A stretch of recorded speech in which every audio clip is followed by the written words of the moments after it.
Welcome back to Divorce and Black Coffee. You may be in a space where everything's quiet, except maybe for the birds outside, and it's just you. Maybe for the first time or in truly a really long time.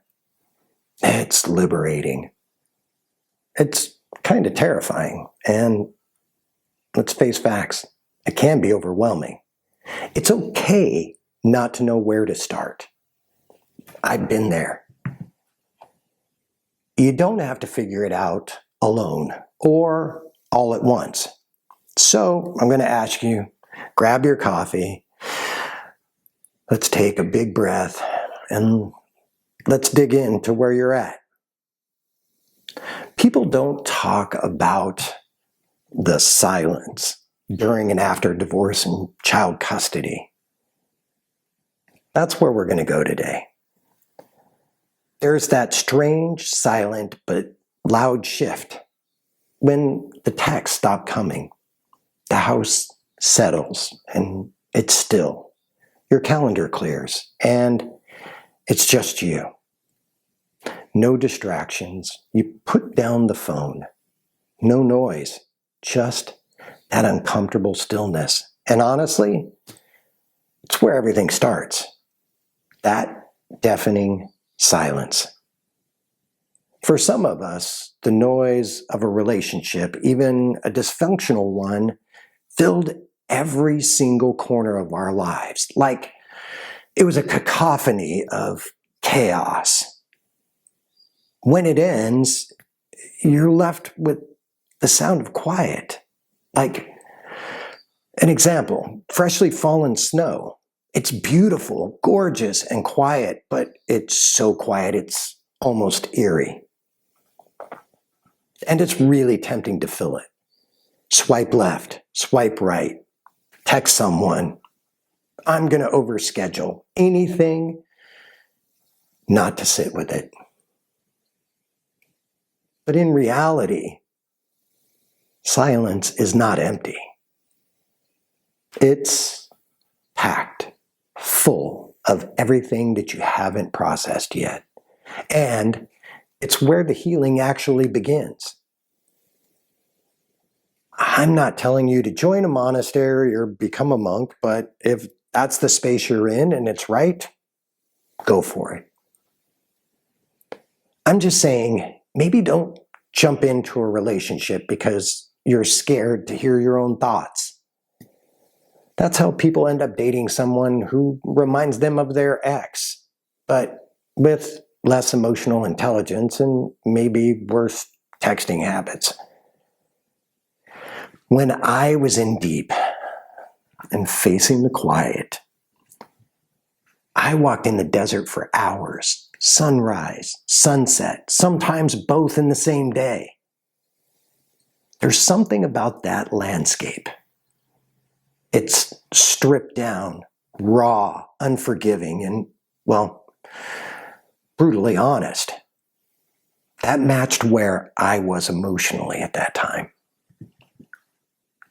In that first year, I consumed 67 books.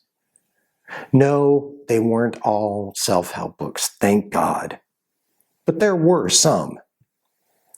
I needed to be transported to other worlds. Some just made me laugh out loud. At a time when I really thought I'd forgotten how to laugh. Let's be real.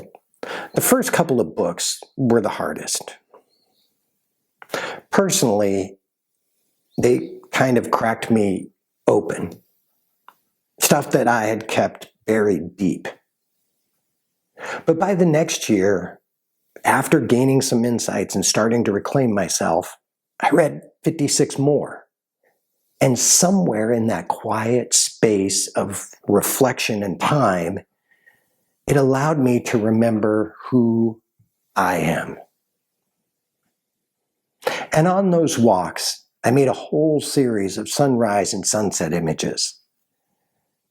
Now, looking back at them, it brings me certain emotions and insights of that journey back to myself.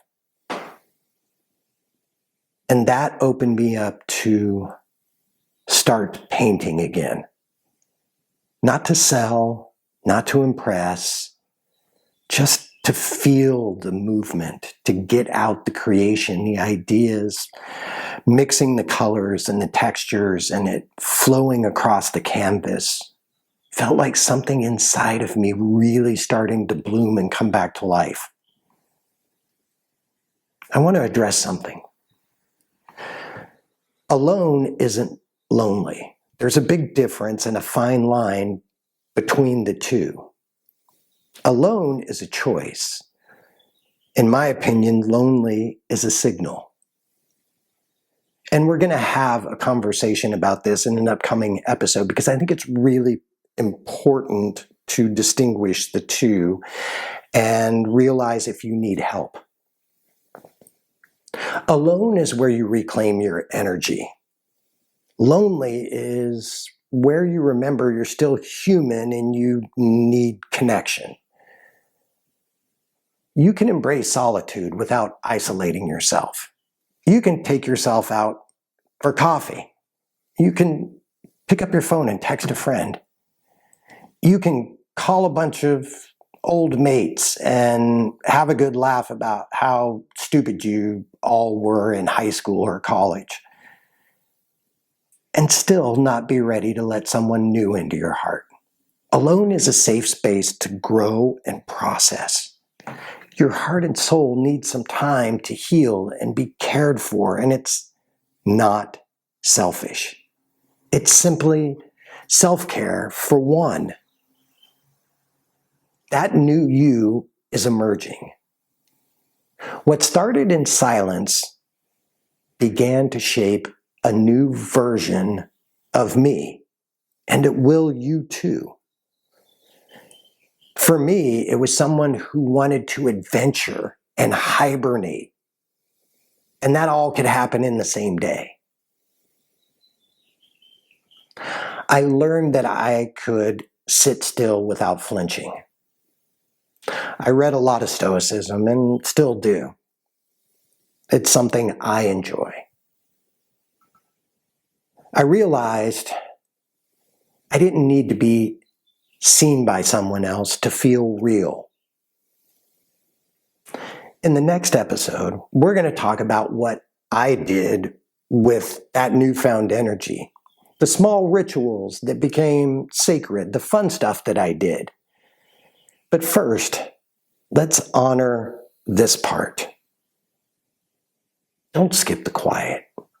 It's where the soul starts to whisper again. It finds purpose. And you'll feel that internal roar start to come back. I'm going to take a moment to talk about brain health. It's critical before we close this out. This journey isn't all walks and journaling. You need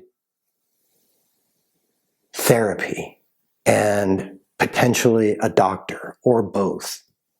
If you feel physical symptoms like fatigue or brain fog, gut health, or you're fighting off or struggling with depression, caring for yourself and getting help isn't weak.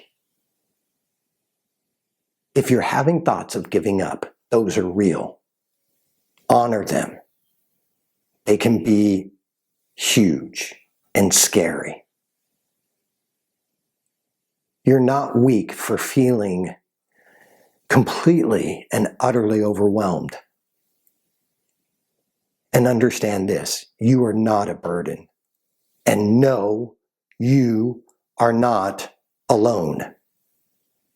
Get help now, today, not tomorrow or the day after. Please, I implore you, do it now. Recently, I learned these very wise words that I feel everyone needs to hear, and it especially resonated with me. I would rather help carry the weight of your tears than ever have to carry the weight of your coffin. If you're struggling, please reach out. And if you're thinking about ending your life, stop in this moment. Please reach out to the Suicide and Crisis Lifeline. You can call or text 988. That's 988. It's free. It's confidential.